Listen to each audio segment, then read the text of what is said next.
A lot of us have been quite harmed by so-called tough love in our lives. And so in this video, I want to talk a little bit about this concept of tough love and why exactly it is harmful. Tough love is something that a lot of us experienced as children and as teenagers. And it was basically such that if we weren't obedient enough, we were basically coerced into essentially doing what we were told. And this was tough love. And it's used in all sorts of contexts with children. And it's also used to some degree in the criminal justice system. And it's used all over our society. It's very common with addiction, people that are having addiction problems. It's often used as kind of the basis of an intervention for them. I think that tough love is basically a euphemism for authoritarianism. And therefore, it comes with all of the problems that authoritarianism comes with. It causes all of the harm that authoritarianism causes. Like authoritarianism, tough love says, I'm basically going to use force to get you to do what I want you to do. And it is fundamentally about cementing power over another person.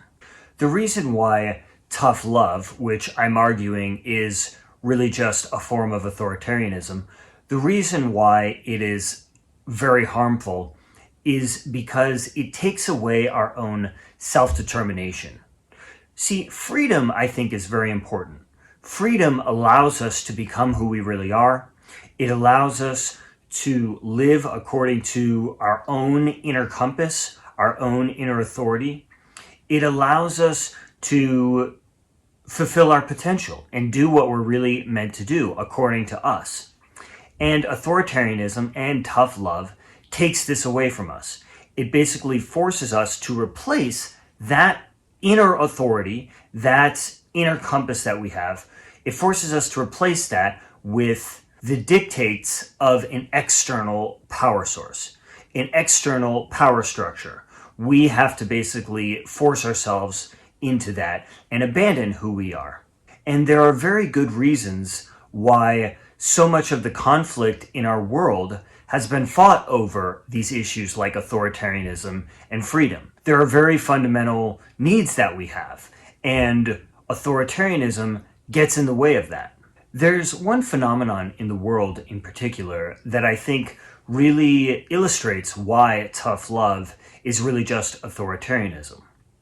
So for the young people, the children and teenagers that don't simply go along with the authoritarian adults that have power over them, the ones that know that there's something wrong with this, the ones that sort of fight for their authentic needs and fight for their own potential to be realized, those kids that just keep fighting and never really give in, eventually are very likely to face a very interesting phenomenon, which is sort of the kind of tough love industry that deals with children.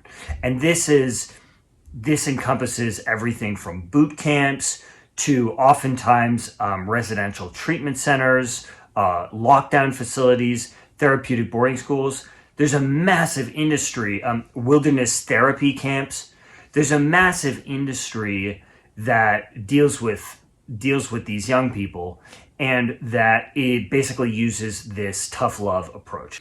And the methods used at some of these places, perhaps most of these places, I'm not sure, but at least a lot of these places, the methods used by them are almost a perfect description of the tactics used by brutal dictators in the last 100 years to basically break down a population.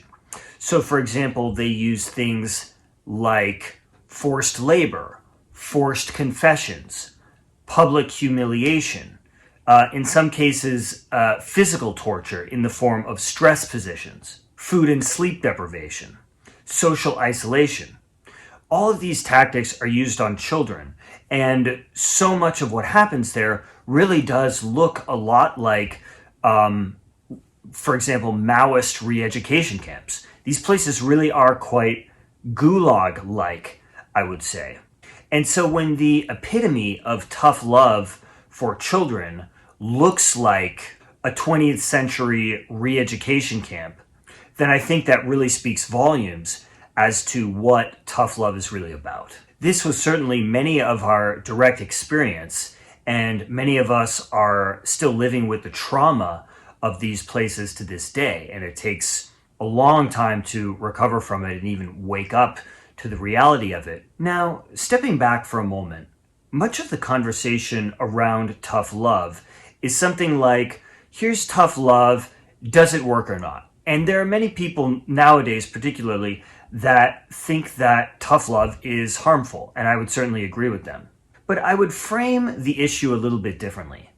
I actually think that tough love is sort of like our default. It's sort of like the water that we are swimming in. It really is the status quo, and you see it show up in so many different parts of our society.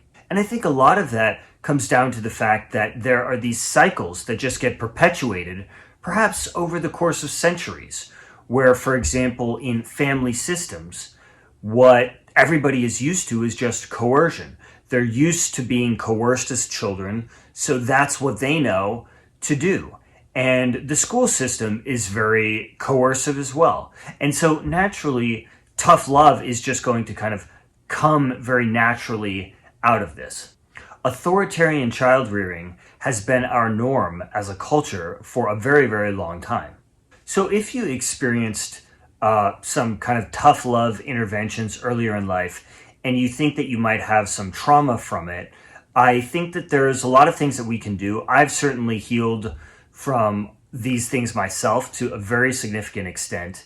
And I certainly feel 1,000 times better than I did in the past, really just from doing a lot of this healing work. And so I have a lot of resources on this channel for what you can do to potentially heal from these things. And I'm going to be having a lot more in the future. So please consider subscribing to the channel. Thank you so much for joining me, and I look forward to having you next time.